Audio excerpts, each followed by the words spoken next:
अस्सलाम वालेकुम रहमतुल्लाहि व बरकातुहू। मैं हूं डॉक्टर काजी और खुशामदीद करता हूं आपको इस वीडियो में। दोस्तों, आज हम बात करेंगे उस चीज़ पर जो इस वक्त पूरी दुनिया की तवज्जो बनी हुई है, खासकर सरमायाकारों की, दुनिया भर के सरमायाकारों की, और वो है सोना। और ख़ास बात यह है कि सोना दोबारा 5 हफ्ते की बुलंद तरीन सतह पर पहुंच गया है। अब सवाल यह है कि ये इजाफा क्यों हो रहा है और आगे इस हफ्ते क्या होने वाला है, ऊपर जाएगा सोना या फिर नीचे आएगा। तो आए बड़े हकायक और अदाद शुमार के साथ इसको समझते हैं और उसके साथ साथ बात करेंगे हम आलमी हालात की भी रोशनी में। सबसे पहले हम बात करेंगे कि फेड रेट कट एक्सपेक्टेशंस जो कि सोने को ऊपर लेके जाने में या फिर नीचे लेके जाने में सबसे बड़ा मुहर्रक होती हैं।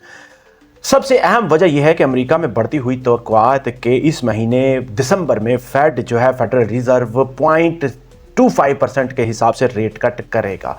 मार्केट इस वक्त 87% इम्कानात के साथ कीमत में इस रेट कट को शामिल कर चुकी है कि दिसंबर मीटिंग में रेट ज़रूर कम होगा। अब सवाल यह है कि रेट कट से सोना क्यों चढ़ता है। बिल्कुल सादा सी बात है जो मैं आपको बताता चलूं कि रेट कट जब भी कम होता है बॉन्ड्स यील्ड्स नीचे आते हैं, डॉलर कमज़ोर होता है, सोने की तलब बढ़ जाती है। दूसरे नंबर पर मजीद ये कि रेट कम होने से गोल्ड रखने की जो अपॉर्चुनिटी कॉस्ट होती है वो भी कम हो जाती है। यानी सरमायाकार ये कहते हैं कि जब बैंक मुनाफा कम देगा तो बेहतर है गोल्ड की तरफ चले जाओ, गोल्ड को खरीद लो। यही वजह है कि सोना दबाव के माहौल में भी ऊपर ऊपर जाता जा रहा है। अब दूसरे हम बात करेंगे यूएस गवर्नमेंट के शटडाउन के बाद कमज़ोर मुआशी डेटा की। तो मैं आपको ये बताता चलूँ जो कि एक बहुत बड़ी वजह है, बहुत बड़ी रीज़न है, और वो है कि तवील तरीन हुकूमती शटडाउन के बाद जो अमेरिका में हुआ, इसके नतीजे में क्या हुआ, मुआशी सरगर्मियाँ स्लो हुई, डिमांड कम हुई, चंद अहम इंडिकेटर जैसे कि मैन्युफैक्चरिंग और एम्प्लॉयमेंट कमज़ोर हो गई। इस सूरत हाल ने फेड पर प्रेशर बढ़ाया कि वो इकॉनमी को सहारा देने के लिए मजीद रेट कट करे। और जाहिर है कि फेड के हर नरम बयान कमेंट जिसको कहते हैं उसके साथ सोना एक और सीढ़ी, एक और कदम जो है ऊपर चढ़ जाता है। तीसरे पर बात करेंगे इस हफ्ते की दो अहम रिपोर्ट्स की जो कि आने वाली हैं, गोल्ड के लिए फैसला कुन साबित हो सकती हैं ये रिपोर्ट्स। दोस्तों याद रखें कि ये हफ्ता बहुत अहम है क्योंकि दो बड़ी रिपोर्ट्स आने वाली हैं। एक तो है यूएस मैन्युफैक्चरिंग डेटा की और दूसरा एटीपी प्राइवेट पे रोल्स की यानी कि रोजगार की रिपोर्ट।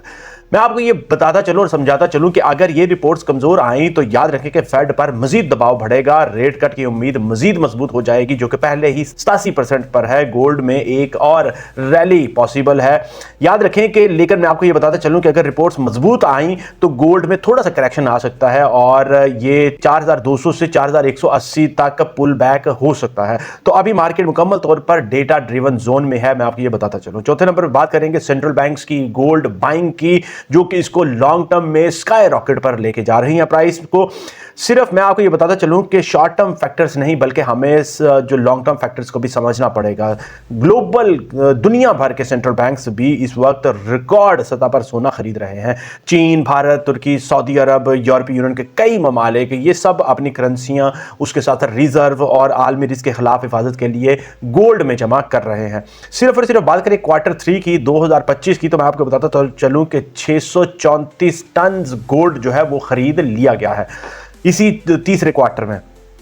और सबसे दिलचस्प बात मैं आपको ये बताता चलूं वो ये है कि ETFs जहां बड़े इदारे सरमाया लगाते हैं वहां भी इनफ्लोज बहुत ही ज़्यादा बढ़ रहा है। ज़्यादा से ज़्यादा लोग डिजिटल गोल्ड के अंदर भी इन्वेस्ट कर रहे हैं, यानी डिमांड ना सिर्फ रिटेल लेवल पर बढ़ रही है बल्कि इंस्टीट्यूशनल और स्टेट और मुल्की लेवल पर, आलमी लेवल पर भी बढ़ रही है। बात करेंगे 5वें नंबर पर सोना इस वक्त कहां खड़ा है। मैं आपको ये बताता चलूं कि आज गोल्ड आप जानते हैं कि $4240 पर आउंस ग्लोबल मार्केट की बात हम कर रहे हैं उसमें ट्रेड कर रहा है, जहां के गुज़श्ता 5 हफ्तों की बुलंद तरीन सतह है। अब टेक्निकल लेवल्स क्या कहते हैं उसके बारे में भी हमें जानना बहुत ही ज़्यादा ज़रूरी है। मैं आपको ये बताता चलूं कि अगर सपोर्ट लेवल मेंटेन रहता है तो ये 4180 से 4200 तक हो सकता है। अगर थोड़ी सी रेजिस्टेंस इसमें आती है तो ये $4260 पर आउंस पर भी आ सकता है। और अगर ब्रेकआउट इसमें रहा तो 4300 ऊपर भी ये जा सकता है। टारगेट ऑन ब्रेकआउट अगर देखें तो 4350 से $4380 पर आउंस तक भी गोल्ड जा सकता है जो कि गुजरे हुए वक्त के सबसे हाईएस्ट रिकॉर्ड पर होगा।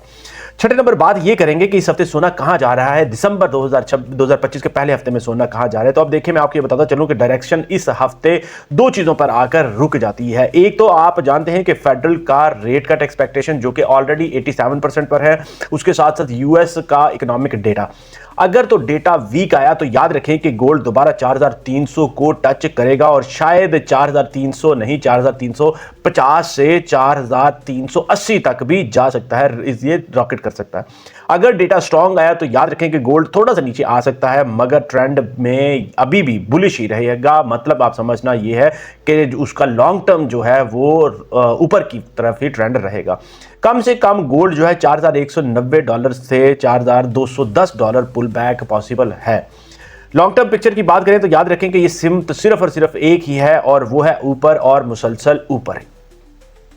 आखिर में मैं आपको ये बताता चलूं, समझाता चलूं कि सोना सिर्फ महंगा नहीं हो रहा बल्कि आलमी मुआशी जो है तब्दीली का भी इसमें इशारा बहुत ही बड़ा गहरा है। सोना कभी खुद से नहीं चलता, ये हमें समझना पड़ेगा। ये दुनिया के खौफ, बेयकीनी, कमज़ोर मुआशी पॉलिसियाँ, आउटलुक और मरकज़ी बैंकों की पॉलिसियों से जुड़ा होता है। आज का रेट जो है $4240 पर आउंस, ये एक नंबर नहीं है बल्कि मैं आपको ये बताता चलूँ ये पूरी दुनिया के सरमायाकारों की साइकोलॉजी का आईना है। मैं आपको ये बताता चलूं कि गोल्ड इस वक्त तकरीबन पाकिस्तानी मार्केट में 4,40,000 से 45,000 पे पर ट्रेड कर रहा है और उम्मीद यही की जा रही है कि ये 4,75,000 से 4,80,000 तक इस महीने, इस हफ्ते, इस दिसंबर के पहले हफ्ते में ट्रेड हो सकता है, जिस तरह से आलमी मार्केट में हालात चल रहे हैं। मेरा यही मिशन है कि मैं आपको राइट टाइम पे राइट इन्फॉर्मेशन देता रहूं ताकि आप अपनी इन्वेस्टमेंट को राइट साइड पे ट्रैक करते हुए अपने डेवलपमेंट को, अपने ग्रोथ, सरमाया को बढ़ाते रहें इंशाल्लाह ताला। इसी यकीन के साथ कि आप वीडियो को लाइक, शेयर, चैनल को सब्सक्राइब जरूर कर लेंगे, क्योंकि अभी थोड़े अरसे के बाद हम एक और रिसर्च के ऊपर डेटा बेस्ड वीडियो करने वाले हैं जारी इंशाल्लाह ताला, जिसमें हम बात करेंगे कि पाकिस्तान के इसके दूरस्थ नताइज क्या होंगे।